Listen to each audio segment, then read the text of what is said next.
Hello, everyone. This is Dr. Nelson with the Kiltz Health live stream. And today, our guest is Kelsey Buchalter.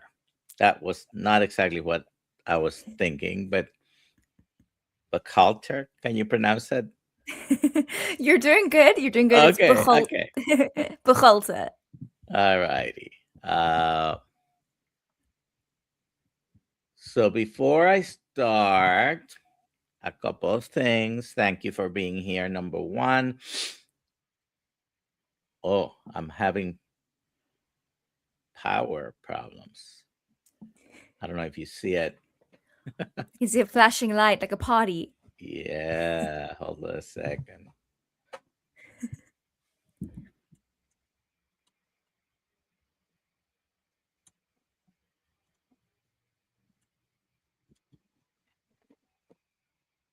All right. So that light is turned off. Apparently, it was just that light, not.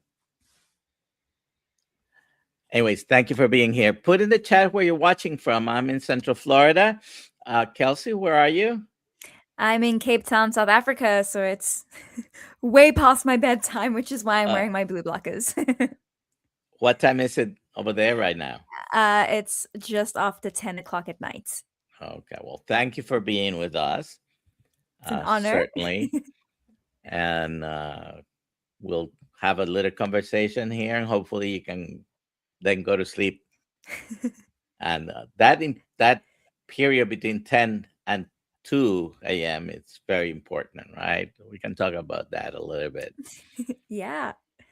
So a couple of housekeeping things. Today at 5:30 in the Kiltz Mighty Tribe community, we're gonna have a Zoom call meeting, and later at 7 p.m., we're going to have another Zoom call within the Kiltz Mighty Tribe with the group that is doing the Lion Diet for the month of November.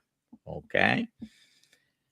And so Kelsey is a Nutrition Network practitioner and advisor, host of the Human Theater podcast, TEDx speaker, Sankofa peer recovery coach, metabolic and lifestyle health coach, and a singer, songwriter, and actor.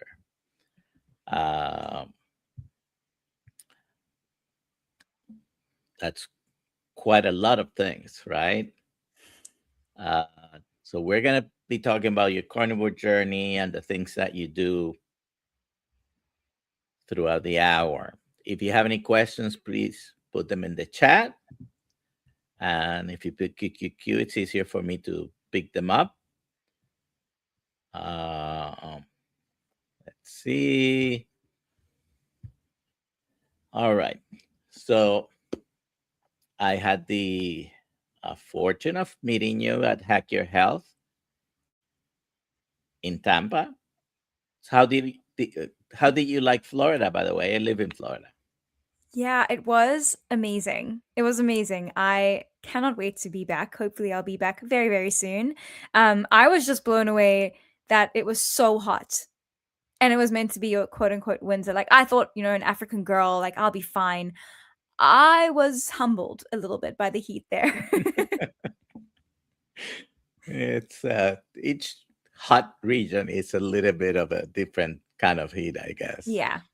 Yeah. Yeah. Uh, No, but it was also so beautiful. And it kind of felt like a little, very similar to Cape Town in its own way. So I kind of felt like I was somewhat home away from home. But yeah, no, it was beautiful.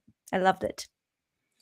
all right. So, did you visit any other place besides going to the convention? No, we were just there for the conference, but we did spend about a week there. So by foot, we did as much as we could. We didn't venture out too far. All righty. So I do have a little bit more information you had provided. I'm going to read this. After navigating her way through a lifelong struggle of severe anorexia, bulimia, and anxiety, she has become passionately outspoken about diet and lifestyle interventions in the treatment and prevention of chronic disease. Her biggest inspiration is the body's innate ability to heal itself when put in the right environment to do so. And in this regard, she is on a mission to empower individuals to know that they are not broken and help them become their own health advocates. How important do you think that is? Once we Uh, get the knowledge that that's the most important thing, perhaps, when we're dealing with if we have any chronic diseases. mm, I think it's foundational. Of course, knowledge is power, but knowledge is only really powerful if you can implement it. There's a saying like, if knowledge were everything, then librarians would be the wealthiest people on the planet, and that's not necessarily the case. So knowledge is one thing, but actually putting it into practice is another thing, and that's kind of a beautiful spiritual journey in and of itself, to take that knowledge and implement it into your life. All right. So, why don't you go ahead and tell us about yourself and your experiences and your healing story from the anorexia, bulimia, eating disorder to now? Yeah. Again, thank you so much for having me on. It's an absolute honor, and it was even more so an honor to meet you in person. So I'm 29. I live in Cape Town, South Africa. And as you've already said, I'm a nutrition network practitioner, peer recovery coach, singer-songwriter, actor, TEDx speaker, and host of the Human Theater podcast. But ultimately, I'm just a human.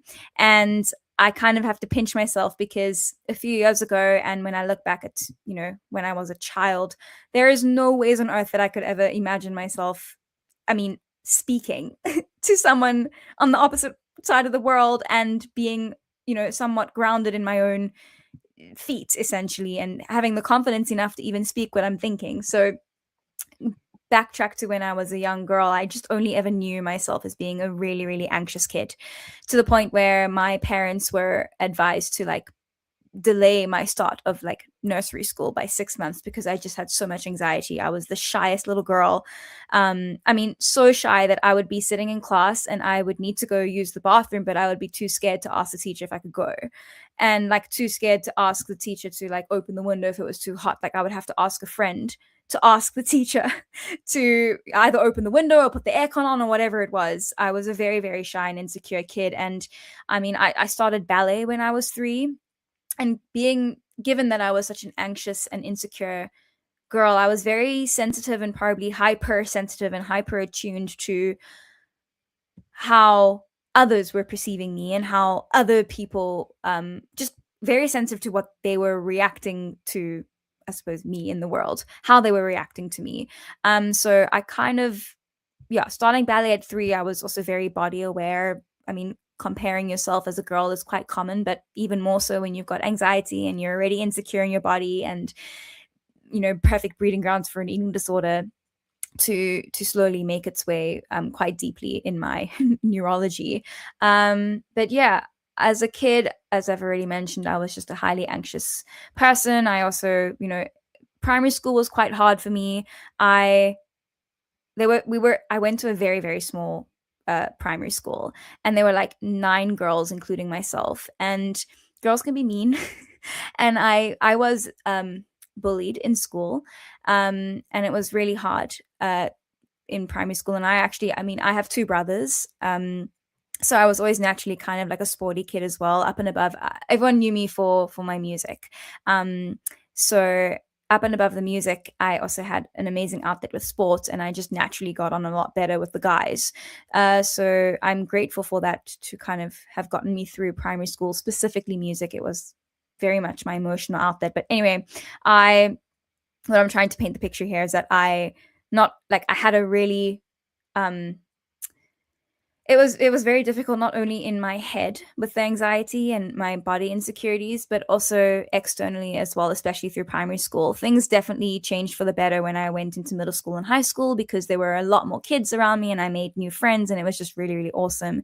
All the while slowly, having ups and downs with my own mental health. But things really hit the fan after I left school, and it became apparent to me that a whole world awaited for me. And I sort of crumbled very hard with the anorexia, to the point where it was like a medical crisis for quite a long time, and I was in and out of hospitals. It was kind of contained during school because there was like a set structure in place. Just with school and extramurals, etc. And as I said, it really escalated once I left school, and there was not necessarily that like structure in place. But I started psychotherapy as young as, I think, 7 or 8. And I was just first diagnosed with, like, as most people are, generalized anxiety disorder. And then, yeah, I don't know how much more detail you want me to go into, but it was in fact, I was actually put on antidepressants for the first time when I was 15. And it was around that time where I began to binge and eventually found out how to purge. So that was just a very interesting connection I've made, because I have been on antidepressants, and I I can get on a soapbox about them, but I'm not going to do so. I'm going to keep it quite PG, but they were not very helpful for me. In fact, I actually landed up gaining about 15 kilograms at one point in a very, very short period of time, which for anyone, regardless if they have an eating disorder or not, is quite a drastic amount of weight to gain in a very, very short period of time. And it was very unsettling. And yeah, I decided then and there to wean myself off of medications, which I obviously, you need to have a doctor to do that with. You can't just do it yourself, even though I kind of did. I do not recommend that. I was bedridden for nearly 2 weeks. I had to take anti-nausea medication that they give chemotherapy patients, because I was so nauseous and just unable to move and keep my eyes open. So that was a very awful experience. But yeah, that's a tangent. Yeah, I in the midst of another relapse in 2018, I actually went to a nutritionist slash health coach, and I had like a 3-hour session with her. We didn't even speak about food. And right at the end of the session, she said, "Okay, Kelsey, for the next 10 days, you're just going to be eating red meat and eggs and water." And that's what I did in 2018. And I've never been able to look back ever since. Very good. Now, so I do have some pictures here you shared with me. And so, how old were you here? I was 20, I want to say 23, I think. That was, oh, I can't do math right now at this time of the night. All I think right. in my 20s. I mean, yeah, in my So 20s. this was before that 2018. Yes. Yeah, that was probably, that was actually, that was February 2018. Yeah, that was Okay. February 20. That was my last hospital admission. So you're gonna have a you're gonna be 7 years carnivore Yeah, this year. I am. Yeah, yeah. Well, Okay. no. So 8 technically, because we're in 2026. Correct. Sorry, 8. So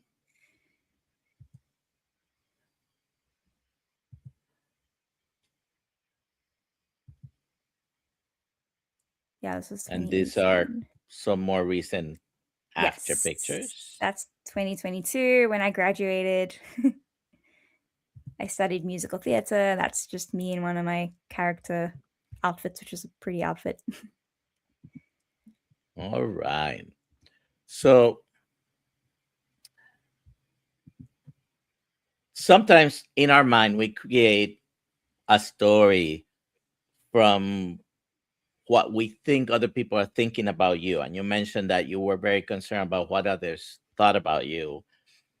The reality is, most people don't have that kind of an impact on everybody else around it. They're not constantly thinking about you, although you, uh, and it happens to all of us to a certain degree, that we're thinking, oh, what are they thinking about me? If I do this, and what if I do that? Hmm. Once you went carnivore, though, this happens to all of us as well. What what were the comments of people around you, friends, family, extended? people in your life about the way you were eating? Whew.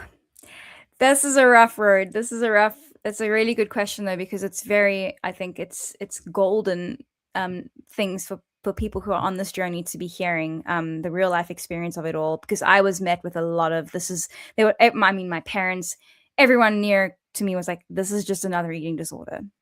They're like, "What are you doing? This is an eating disorder. You can't do this." I even met with Professor Tim Noakes for tea to ask him, like, "Are you sure that this is okay? That I can do this in my state?" And he's like, "Yes, this is the best diet for you to be doing." Um, but yeah, I was met with a lot of uh, criticism. Um, but I was very impressed. I was very impressionable and I was very vulnerable to other people's comments. So it was really rough in the beginning. Um, I was so excited to share because I had an endocrinologist at the time who had kind of seen me through all of this, and I was really excited to go and tell her and inform her about the carnivore diet and what I was doing because I was feeling so much better. And the proof was kind of in the pudding as well. So I went to my appointment with her and I was so excited and I told her exactly what I'm eating and this is how I'm feeling. And she just said to me, "Oh, Kelsey, this is like what we would feed the kids in the Red Cross Children's Hospital to fatten them up." Now, of course, she didn't mean anything malicious when she said that, but to the eating disorder brain, that was a huge knock to a sensitive soul. And that triggered on quite a lot of anxiety. I wouldn't call it a relapse per se. I was still carnivore, but I very much restricted my food for quite a while. And this was just before lockdown. And in fact, lockdown was kind of a blessing in disguise for me because that's when I found podcasts and that's when I got to meet and, well, not meet. It's when I got to hear and educate myself actually for the first time why I felt so good with carnivore. And I was listening to all the doctors, all the Sean Bakers, the Amber Hearns, the Judy Chos, Paul Saladino before he even went animal based, and just, I mean, eventually the Dr.Kiltzes of the world. So I I mean, going back to your initial comments about knowledge is power, that was a powerful moment in my journey because I eventually reached a point where, having listened to conversations of researchers and medical doctors who are all genuinely there to try and help people and to try and make them healthy, it kind of, because healthy is a very triggering word for an eating disorder, specifically anorexia, because healthy means getting fat in a very, limbic sort of reptilian brain nervous system on like that type of a level. But I kind of, by listening to all of these podcasts and just like literally soaking them up and educating myself and empowering myself with this knowledge, I reached a point where healthy became something that I was no longer a trigger and something that I aspired towards. And that is when I had like that moment of like, okay, I'm going to go to the shop now and I'm going to buy all the fatty red meat that already in the beginning I could feel was what my body loved and needed. So that was kind of like a beautiful turning point in my journey. And it was from there when I started to find these podcasts. I mean, it's probably subconsciously and consciously one of the biggest reasons why I started my own is to help spread the word, because they were so helpful for me. And then after I graduated studying musical theater, I went into all of Nutrition Network's training to eventually become a certified practitioner with them. I found Network a couple of years ago, and it's been very helpful. I've taken a bunch of their courses. I you know I've been a doctor for 41 years, Wow. and for the past 3 years I've been taking a lot of the Nutrition Network courses. It's an excellent source, if not a little bit pricey sometimes, but uh, It's all worth it. very good and excellent courses. So you mentioned a couple of things. One, the nutritionist, I guess, that saw you made the comment. Now, very often when people with eating disorders or in the hospital, when they want to fatten them up, they actually give them a lot of sugar, carbohydrates, uh, a lot of canola oil, all these seed oils, because they will probably put on weight. Uh, Not necessarily is the healthiest thing. And with the carnivore diet, people who have excess weight find that they can lose, and people who need to gain weight, they can gain. So it is not a weight losing diet. I believe it's a health optimization uh, Oh yeah. diet. So wherever you are, you can go back to more the center. Now, some people think is, for example, a weight loss diet, and you start it and you have great benefits sometimes that have nothing to do with the weight, but you might get upset that you're either not gaining uh, or losing enough weight for what your goal may have been, maybe unrealistic sometimes. But you also mentioned the weight restrictive. Now, what is the difference between restricting diet and therapeutic diet in your mind? And in this case, restricting carbohydrate or using it therapeutically. Hmm.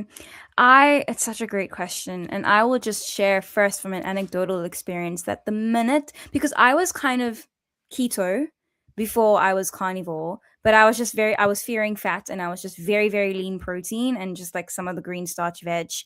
But the minute that nutritionist informed me, told me that Kelsey, you're going to be eating red meat and eggs, I felt so liberated. It has been the opposite of restriction for me.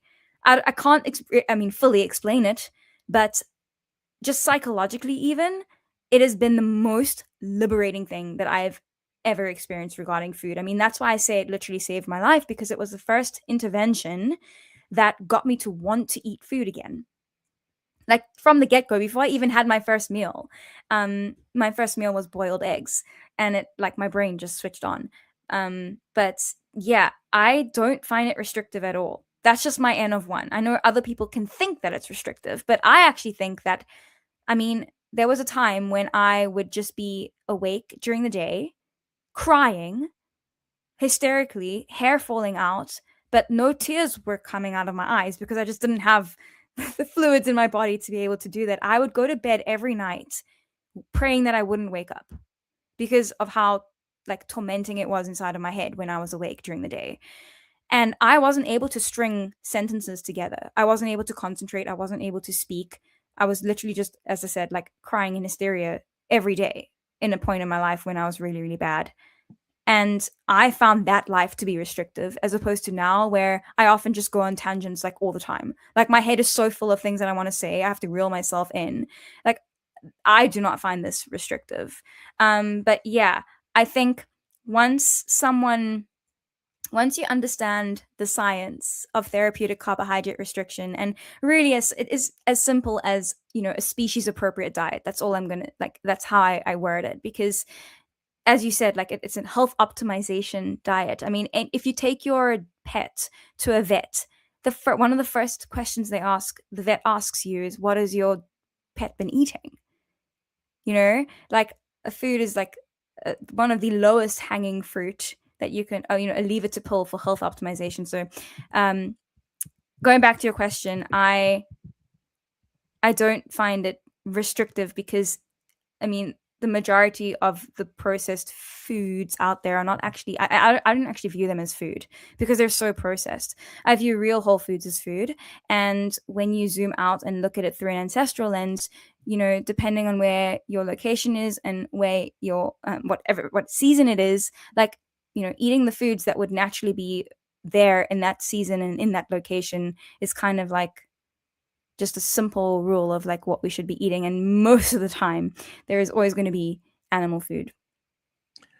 So a species specific appropriate diet, Mm. and we might think that, well, anything that we can put in our mouth is okay because we could eat it. I can grab one of those things in the supermarket that it's labeled as food. It comes in a box, a bag, or a can, and it's manufactured, ultra processed, extremely not food. And I might think I'm eating a species specific diet, uh, but it is not. Now, you said initially you were high protein, still avoiding a fat, and then at some point you switch. When you went to a higher fat carnivore diet, the you what difference did it make? Oh, so much. I came to life again. I literally came to life. My brain, I could just feel literally. I had energy. My hair started to grow back. Um, Words came into my brain. I was happy. I was smiling. I was laughing. So yeah, I mean, fat is essential. Fat is really, really essential, and we're all bio individual. I'm not telling everyone when I say that fat is essential. I'm not also saying that um, go eat a whole stick of butter.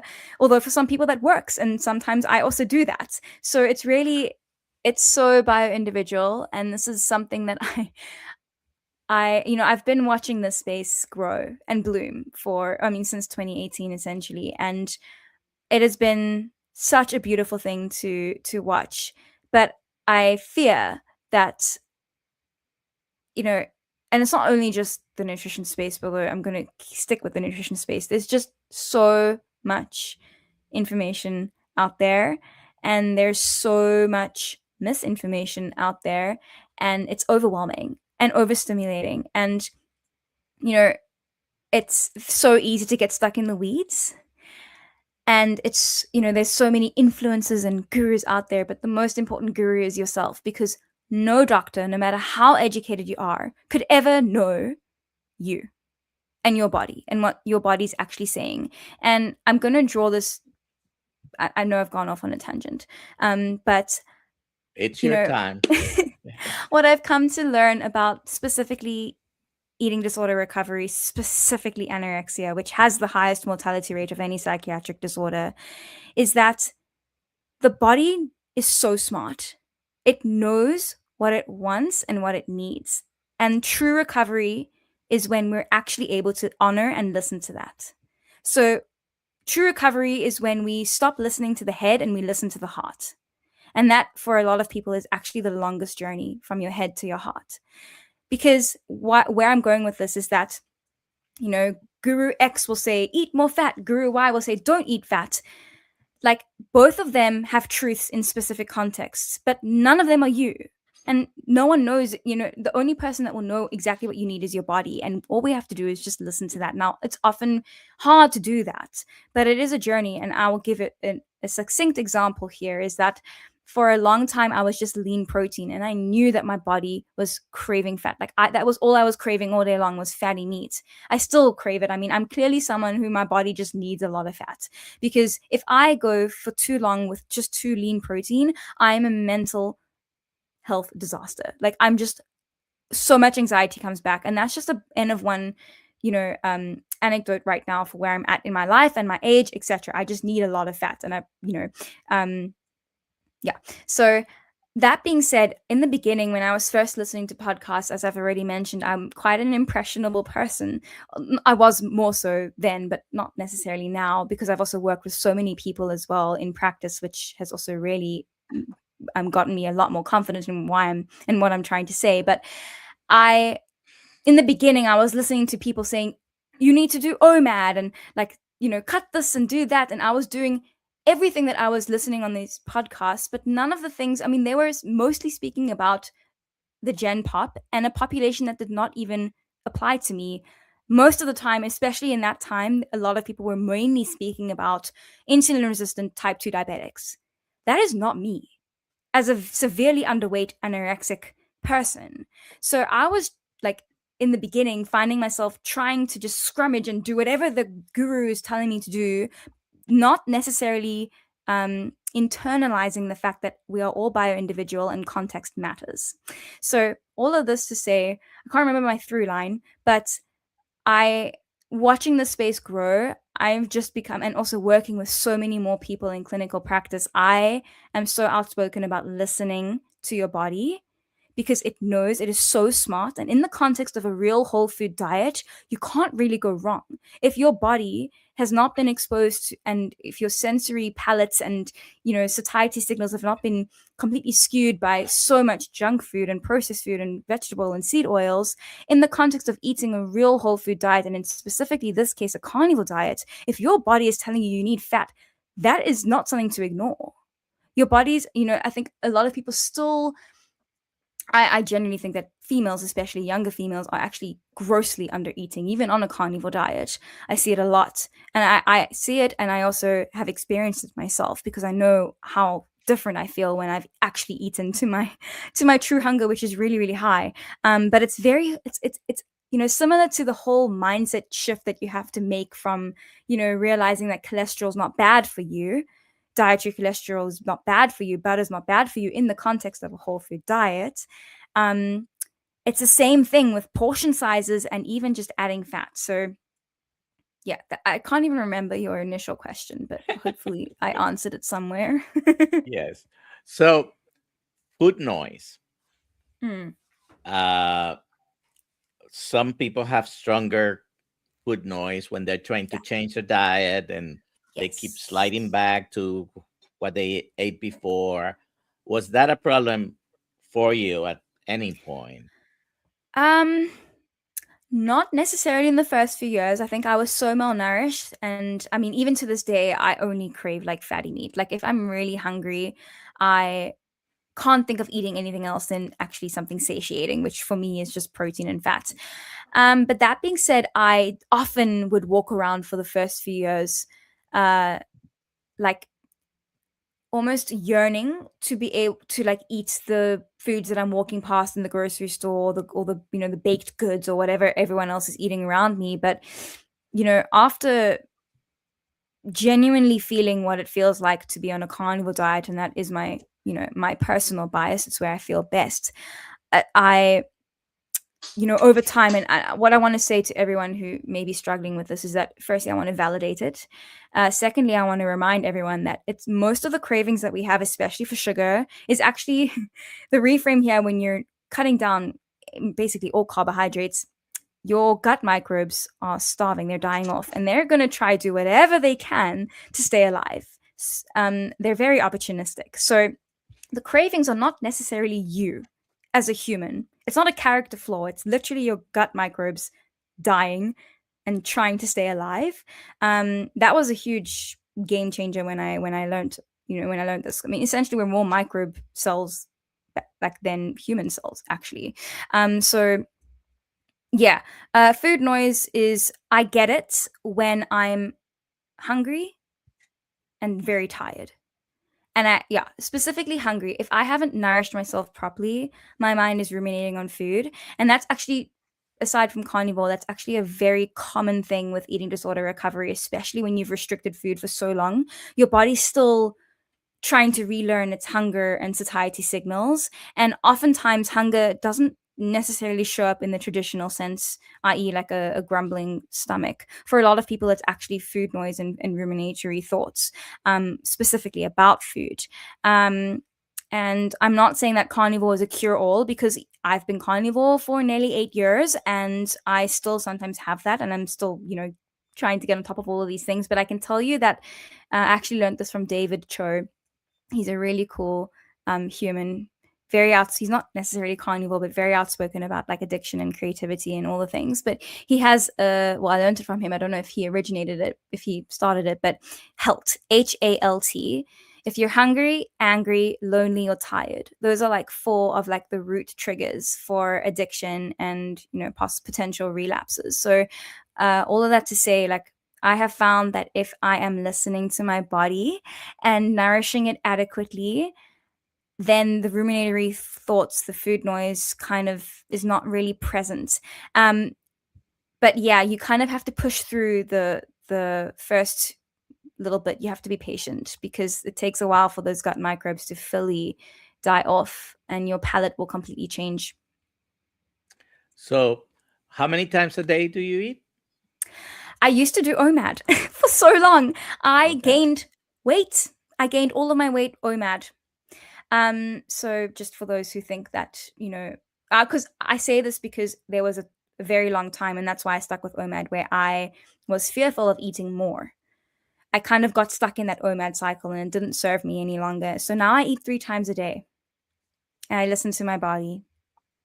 Very good. And when you have a higher fat meal, does it satiate you Yeah. to the point, Yeah. okay, I'm good for a few hours now? Oh, yeah. Yeah. Very much so. Very much so. We have a few questions here. So let me, uh, Terry, what was it like those first 10 days of eating red meat only when your therapist, nutritionist, whoever it was, told you, okay, this is what you're going to Yeah. eat now?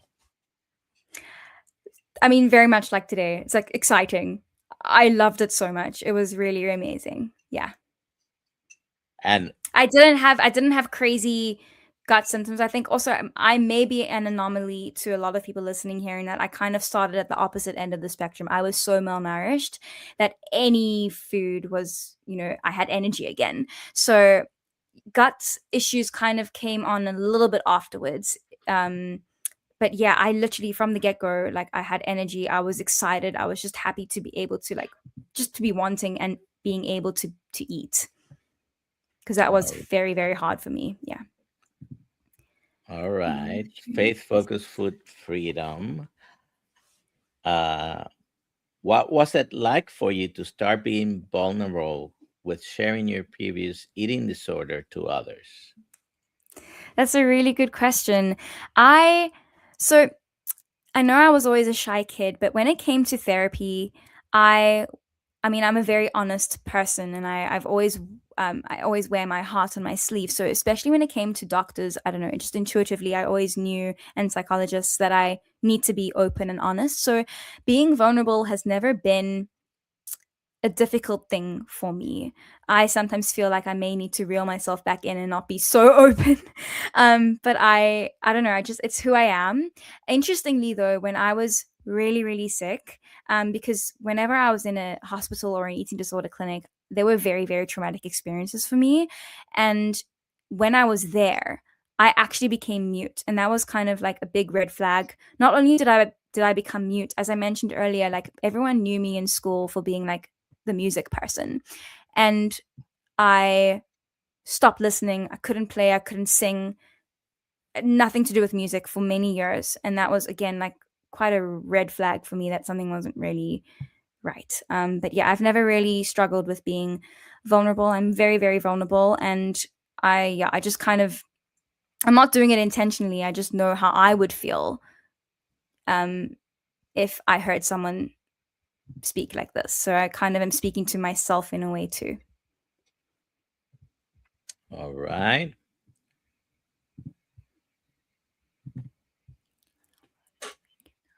Grandma's crochet quarter. How low did the weight get down to, and how is it now? So I don't weigh myself now, but I have a rough gauge. My lowest weight was 24 kilograms, which I think is 50-ish pounds, if I'm not mistaken. So pretty low. Uh, and How gosh, tall are you? So people I'm can not, put it in I'm not, context. yeah. I'm 157 centimeters, which I think is 5'1". So I'm not tall. And my weight But now still, is, 50 pounds is, 50, yeah, 52, 53, whatever it is. It's yeah, it's very not, low, yeah. even for a 5 foot person. So Yeah, no, for sure. And it's definitely well into the 50 kilograms now. I think, like, I don't know. I would 110. guesstimate. Yeah, roughly. Yeah. Okay. And I think I know the answer, but why don't you weight yourself anymore? Yeah. Well, fortunately, I've never been one to weigh myself because I've never like it's always been such a anxiety trigger for me. So I never even wanted to get myself on a scale, even when I was low, because just knowing it was very, very anxiety provoking for me. So fortunately, I've never had that. And also, whenever you're in a clinic, you're not allowed to know your weight. Well, Yeah, it could be for many people, it could be very triggering because then you yeah, start obsessing over that number, exactly. Yeah, whether yeah, it's yeah, right, high, or low. yeah, Obsessing over yeah. it is not a good thing. Yeah. Yeah. But for anyone who's struggling with the weight and the scale, the biggest game changer for me was realizing that the scale cannot decipher between your bone mass, your muscle mass, your organ mass, your fluid. I mean, just fluid fluctuations within a day can be up to 5 kilograms for some people. So the scale is it's kind of like a means to an end. You're barking up the wrong tree. It's kind of like, it's the same as focusing on your total cholesterol number without actually knowing the breakdown of your LDL to HDL to trigs. So, And the and context, the whole context of all that. exactly. Or like looking at your thyroid levels and only looking at TSH without looking at your T4, your T3, your reverse T3, etc. So I've cut ties with the scale many, many years ago. I mean, I still have, thoughts and struggles like most of us do, but like, oh, that was just such a game changer to let it go. And I mean, now I've also become so I've prioritized building a lot of muscle mass. Like my goal for 2026 is to get strong AF. So because of course muscle is our organ of longevity, and especially with my background, I have low bone mineral density. So I'm really taking that seriously. And it's like, it's so weird to be saying right now, because I mean, even a year ago I wouldn't be saying this, that like I'm actually wanting to like gain mass because it's so healthy And in that context. you can do that Muscle. without having to weigh yourself and go for any Exactly, specific exactly. testing Oh because yeah, yeah. you will see it in your body. If And you'll feel uh, it. so, do you have an exercise routine? I do. I do. At the moment, I'm strength training 4 days a week, and then I walk. Yeah, I All used to right. be a cray hits sort of like person, absolute cardio bunny, um, and that really ruined me. And I'm so grateful that I'm where I am now because, oh my gosh, I can't believe what I used to put my body through. Yeah, movement, exercise, if you want to call it that, but movement is very, very important. But sometimes, Yeah. just like eating is important, sometimes you can overdo it. Oh yeah. Sometimes you can do it to excess, and that's not good either. Now, this question here, I just because I've seen Chris around for a long time, I know it's sort of a rhetorical question, or uh, would carbs and processed foods, cereals, bread, snacks, etc., be considered an eating disorder? What do you think?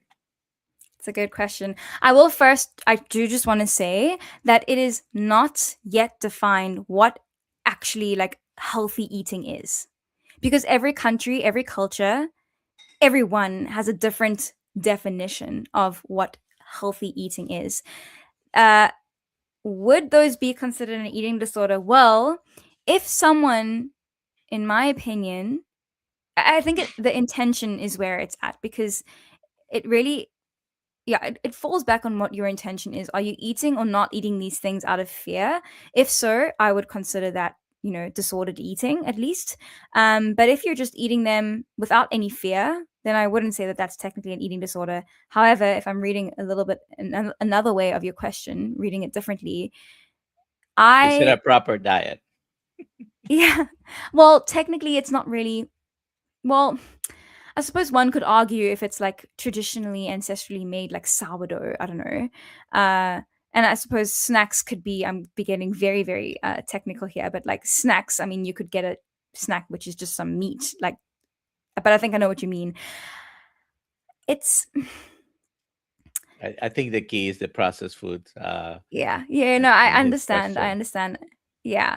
I mean, technically, if someone is unable to not eat them, I would flag that, because you know, people who say they can't live without their chocolate or their bread, firstly, I'm like, okay, this is your gut microbes speaking. Secondly, yeah, I mean, technically, I mean, we know that, for example, sugar addiction is a known addiction. So, yeah, technically, if someone is literally unable to give up sugar, I would flag that as an addiction and possibly an eating disorder too, a la the work of Bitten Johnson. So you probably are aware uh, that koalas eat mostly or only exclusively what? You The know? isn't it eucalyptus Yes, leaves? the leaves. Yeah, They don't eat anything else. That's their species diet. specific diet. And if you were to give them, for example, meat, that would not be appropriate for them. Uh, and especially the ultra processed foods. I think we can, in this grander space where there are people stating or saying, "Oh, vegan way of eating is better, vegetarian," or on the other side, carnivore. I think we can all agree that ultra processed foods are probably not to be considered food. No. Okay, because I mean, the most processed thing that we probably had, if we go back beyond 150 years ago, will be something like bread. Yeah, But bread with only three or four ingredients for exactly. hundreds or thousands of years, Yeah. not anything that resembles bread in the supermarket is not really bread. Not even the sourdough bread. It's real sourdough bread. Not And I'm even the not. fruit and vegetables are the same. Well, that's another argument because Yeah. some people, well, it's still an apple. Well, it is a genetically modified apple that now tastes 10 times sweeter than what it used to even 50 years ago. Uh, Anyways, let's see the next question. What does your daily diet consist of concerning amounts and timing? Yeah, so I optimize my circadian rhythm. So I do like to keep my timing of meals, relatively at the same time every day. I I have a big So you breakfast. don't I eat kind at of nighttime? No, no, no, no. Okay. I kind of front load my calories. So I I know I've experimented a lot over the last nearly 8 years, and what works best for me is if I cut off my eating quite a few hours before bed. Given my history with anorexia and bulimia, I still, my gut is princess gut. So I do still struggle, similar to people with Ozempic, with some, slow transit issues. So I do have to caution. I can't really eat a massive meal right before bed because my food does take quite a lot longer to digest. So yeah, I front load most of my calories. So I have a big. I kind of make breakfast my biggest ish meal of the day. Also through a Okay. circadian standpoint as well.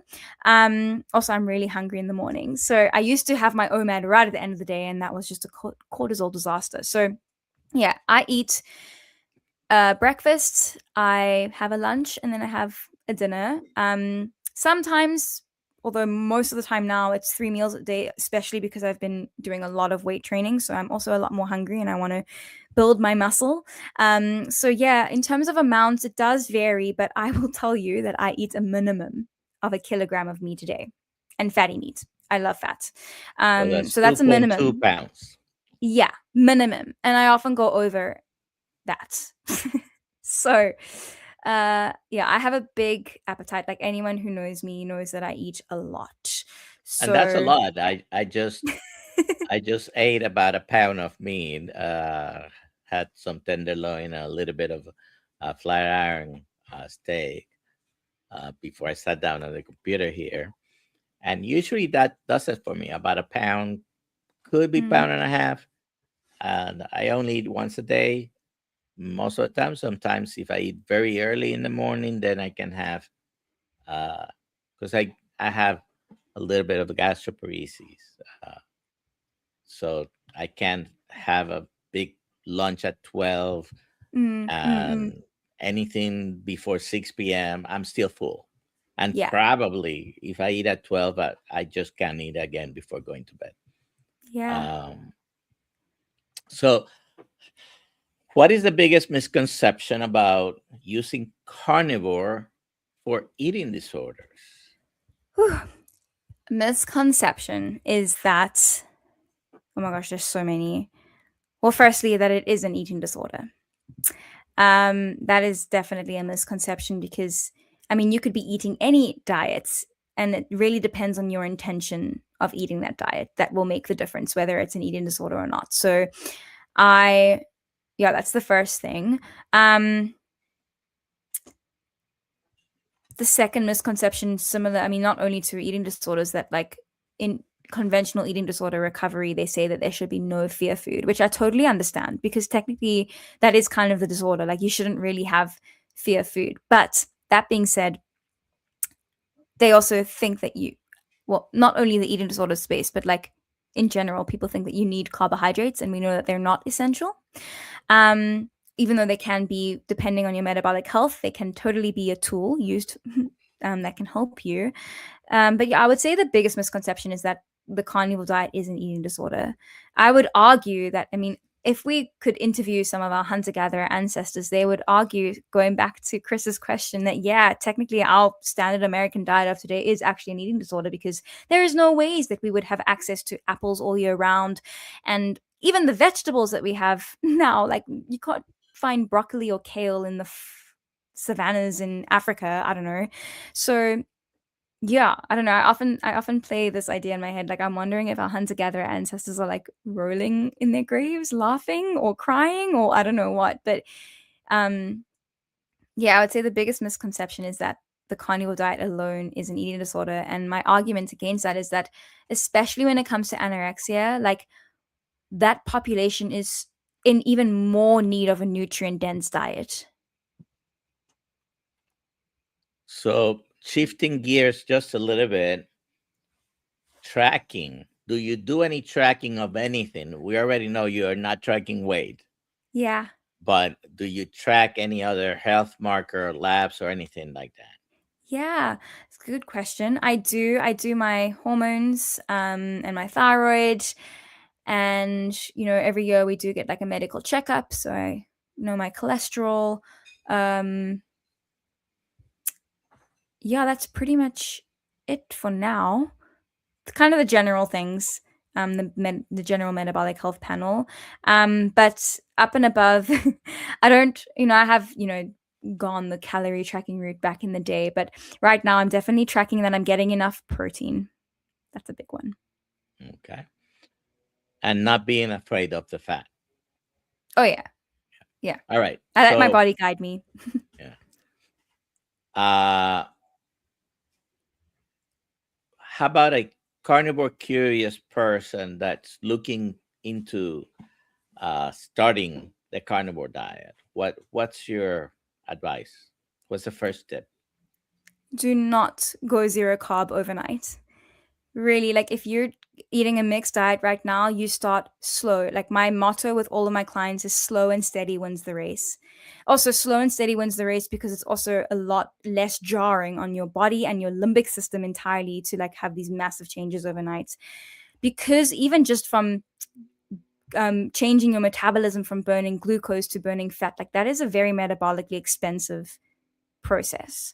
Um, and a transition.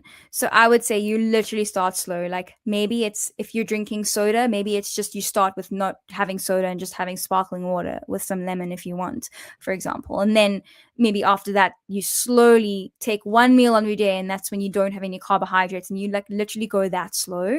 That's a very, I mean, obviously everyone's so bio individual and depends where they're starting from, but if you are already, for example, keto, then I would really again like look at, okay, let me and if your body's already familiar with being in ketogenesis, then you have a little bit more ability to kind of go a little bit more drastic of a change with your diet. So yeah, that's my biggest thing that I've seen with my clients, is that like slow and steady always wins the race. All right. Now, shifting it to another subject, you're a young lady at not even 30, by the way. I have three kids older than you. Uh, my daughter just turned 30 a couple of months ago. Oh, happy birthday. So, tell me about your skin routine. What do you My use? I do not have a skin routine. I've never been that type of a person, but I will tell you that beef tallow, we get it here, we get good ones here. I know you get amazing ones in America. I use beef tallow, and that's me. I don't do cleanser. I mean, I probably should. But I literally eat a lot of fat probably, and that's kept me going. But you also put beef tallow on your Beef face. tallow. Yeah, yeah, yeah. Yeah, Yeah. beef tallow. Okay. So I have a bunch of questions. We didn't talk about theater, acting, singing. You want to make any comments about that before Um, we? not I mean, yeah, okay. One thing that I will say. So Okay.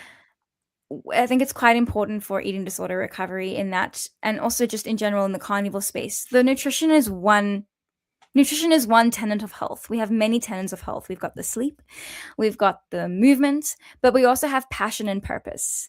And my musical theater part of my story was another really big piece of my puzzle. I detail this more in my TEDx talk. If you guys want to go listen to that out, it goes into all the detail there with regards to musical theater. But the message that I want to leave everyone with is that, that for me, in my understanding of addiction and eating disorders, the opposite of an eating disorder / addiction is passion and purpose. Because once you're nourishing your authenticity, it's kind of an absolute, like you've got clarity and you've got authenticity. I in my TEDx talk I speak about this too, but there was a life coach who once said to me, Kelsey, if you're unable to nourish your authenticity, how do you expect to nourish yourself on a purely physiological level? So the nutrition piece is just one part of our puzzle for all of us, but the passion and the purpose piece is another massive fundamental in our overall health and well-being. And I don't think it's rocket science when you kind of zoom out and look at it through that lens too. So it's a big part of the recovery journey too. Thank you for being with us today. Thank you, thank you, thank you. And if someone wants to get in touch with you, where do we find you? How do we find you? Yeah, so the best place to find me is on Instagram, which is just at my name and surname. So at KelseyBuchalter. Or you can follow my podcast on Spotify or Apple, and it's called The Human Theatre, and it's spelled South African, so THEATRE is how we spell theatre. um, and but I would say Instagram is where I'm my most active. So follow me there and send me a DM, and I answer everyone. So would be happy Uh, and cool to hear from you. all righty. Well, thank you for being with us. Those in the Kiltz Mighty Tribe, remember 5:30 Zoom meeting, and 7 because then we're going to be with Amy and her line group for the month of January. Thank you, Kelsey, for being with us. And I will see you, if not in the Zoom calls this afternoon, then tomorrow morning at 6 a.m. We're here every morning as well. Have a great day and eat meat.